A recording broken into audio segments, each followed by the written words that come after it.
No school no fees. जब school ही नहीं है तो फीस किस बात की ले रहे हैं? मेरे हिसाब से इस लॉकडाउन पीरियड में या तो फीस माफ हो जानी चाहिए थी या उनको 50% का कंसेशन दिया जाना चाहिए। जब आपकी 6 घंटे की क्लासेस 4 घंटे में 2 घंटे में कन्वर्ट होगी, 1 घंटे में कन्वर्ट हो गई है या 3 घंटे में कन्वर्ट हो गई है, तो फीस वो 6 घंटे की क्यों लगेगी? स्कूल 100% फीस चार्ज करेगा। क्यों भाई, क्या खर्च हो रहा है आप लोगों का? बहुत सारे स्कूल वाले हैं जिन्होंने अपनी स्वेच्छा से 3 महीने 4 महीने की फीस माफ कर दी अपनी स्वेच्छा से। मैं तो आज भी कहता हूँ कि शिक्षा फ्री बांटी जानी चाहिए। फीस के लिए कौन इनिशिएटिव लेगा? आपने सालों से स्कूलों में बहुत कमा लिया, अब ये 6 महीना 5 महीना 10 महीना अब मत करिए। आज वो सामान आप नहीं दे पा रहे हैं तो क्या फीस आज भी वही लेंगे? ये सरकार जब 4 घंटे के अंदर पूरे हिंदुस्तान को लॉकडाउन कर सकती है तो क्या इन लोगों को नहीं कह सकती कि आप लोग रुक जाइए, कोई चार्ज मत कीजिए? वो स्विमिंग पूल की फीस क्यों दी जाएगी? वो ट्रांसपोर्ट की फीस क्यों दी जाएगी?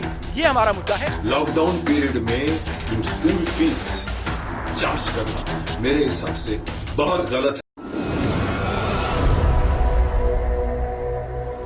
देखिए, फीस माफ़ी को लेकर के हमने पूरा आंदोलन चलाया है। एक तरह से हमने पहले ही 1-1.5 महीने पहले लिख दिया था, सारी सरकारों को लिख दिया था, शिक्षा मंत्रियों को लिख दिया था, केंद्र सरकार को भी, राज्य सरकार को भी। हर राज्य सरकार का अलग अलग मामला है। कुछ राज्य सरकारों ने इनिशिएटिव लिए भी हैं। उन्होंने कहा कि सिर्फ ट्यूशन फीस दी जाएगी। जैसे दिल्ली में स्कूल सिर्फ ट्यूशन फीस मांग रहे हैं ऑन रिकॉर्ड, ऑफ रिकॉर्ड वो कुछ भी कर रहे हैं, वो बात अलग है, राइट। इन्होंने इनिशिएटिव लिया, बाकी के चार्जेस वो नहीं ले रहे हैं, ठीक है। कई स्कूलों में, मेरी भी बिटिया स्कूल में जाती है तो मैं उसके सिर्फ ट्यूशन फीस दे रहा हूँ, बाकी चीज़ें मुझे नहीं देनी पड़ रही हैं। ये कुछ राज्य ने कर लिया, बाकी राज्य ने नहीं हुआ है। तो ये जो आंदोलन था ये इसलिए था कि भाई आज की डेट में जो सरकारें हैं 25% बच्चों को ईडब्ल्यूएस कैटेगरी में रखते हुए उनको पढ़ाती हैं, उनका खर्चा सारा सरकारें उठाती हैं, ठीक है। लेकिन आज मैक्सिमम लोगों की स्थिति वही हो गई है, मिडिल क्लास की स्थिति वही हो गई, तो क्यों ना उनको थोड़े समय के लिए ईडब्ल्यूएस के कंसिडर में कर लिया जाए, सरकार उनका भी बर्डन उठाए। ये एक मुद्दा था।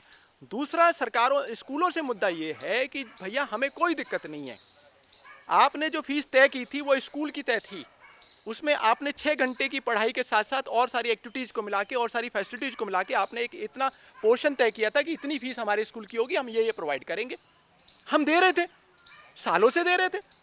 लेकिन आज जब आप वो चीज़ें नहीं दे पा रहे हैं, ठीक है, तो फिर फीस क्यों वही रहेगी? अब आप ऑनलाइन क्लासेस दे रहे हैं तो ऑनलाइन की आप तय कीजिए ना।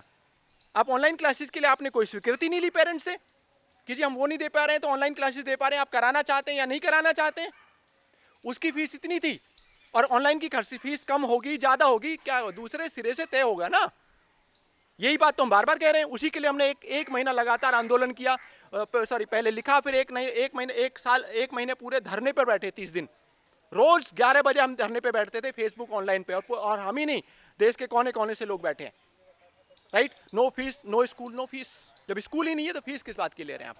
ऑनलाइन क्लासेस की, तो ऑनलाइन क्लासेस की फीस दोबारा से तय कीजिए और लीजिए। कौन मना कर रहा है?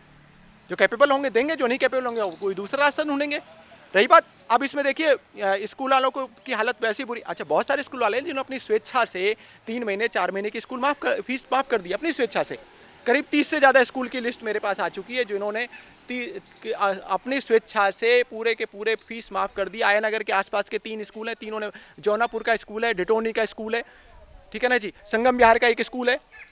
तो बहुत सारे स्कूलों ने अपनी स्वेच्छा से या एक वहाँ कौशाम्बी का स्कूल है, ठीक है। ऐसे 30 से ज़्यादा स्कूल है जिनके पास, मेरे पास रिकॉर्ड है, जिन्होंने अपनी स्वेच्छा से 3 महीने 4 महीने की फीस माफ़ कर दी है, राइट। चलिए, माफ़ का अलग रहा। अब देखिए, जहां अब सेंट्रल गवर्नमेंट की गाइडलाइंस इसी को और पुख्ता करती हैं। कैसे पुख्ता करती हैं? सेंट्रल गवर्नमेंट ने गाइडलाइंस दी हैं कि जो छोटे नर्सरी के बच्चे हैं उनकी एक दिन में आधा घंटे से ज़्यादा क्लास नहीं होगी। जो पहली क्लास से लेकर 8वीं क्लास तक के बच्चे हैं उनकी दिन में 2 ही क्लास होंगी, 45-45 मिनट की, उससे ज़्यादा क्लास नहीं होंगी। जो बच्चे 9वीं से लेकर 12वीं तक के हैं उनके लिए सिर्फ 4 ही क्लास होंगी, 45-45 मिनट की। अब साफ है कि ऑनलाइन क्लासेस स्कूल की क्लासेस से बिल्कुल अलग है, ये तय हो चुका है। जब ये तय हो गया और सरकार ने इसमें गाइडलाइन जारी कर दी तो फीस के लिए कौन इनिशिएटिव लेगा? जब आपकी 6 घंटे की क्लासेस 4 घंटे में 2 घंटे में कन्वर्ट होगी, 1 घंटे में कन्वर्ट हो गई हैं या 3 घंटे में कन्वर्ट हो गई हैं, तो फीस वो 6 घंटे की क्यों लगेगी? वो स्विमिंग पूल की फीस क्यों दी जाएगी?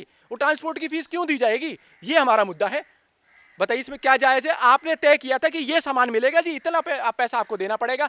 आज वो सामान आप नहीं दे पा रहे हैं तो क्या फीस आज भी वही लेंगे? हम नहीं कह रहे आप एहसान मत करो, चलो वैसे तो समाज के नाते उनको जिम्मेदारी लेनी चाहिए, लेकिन सामाजिक जिम्मेदारी नहीं भी ले रहे हैं तो कम से कम आप बिजनेस ही कर रहे हैं तो बिजनेस के नाते तो बिजनेस का पूरा करेंगे, उसके कुछ तो रूल रेगुलेशंस हैं। यही हमारा मुद्दा है। सरकार से क्या? देखिए सरकार से ये कि देखिए सारी चीज़ें सरकार तय करती है, कायदे कानून सरकार तय करती है, सरकार का काम है प्रशासन चलाना, कानून बनाना और कानून का नियम का पालन कराना सरकार का काम है। ये सारे स्कूल जो है सरकार के अधीन में है, सरकार के अंडर में काम करते हैं, तो सरकार की जिम्मेदारी बनेगी और किसकी जिम्मेदारी बनेगी इनका इन मामलों का हल निकालने के लिए।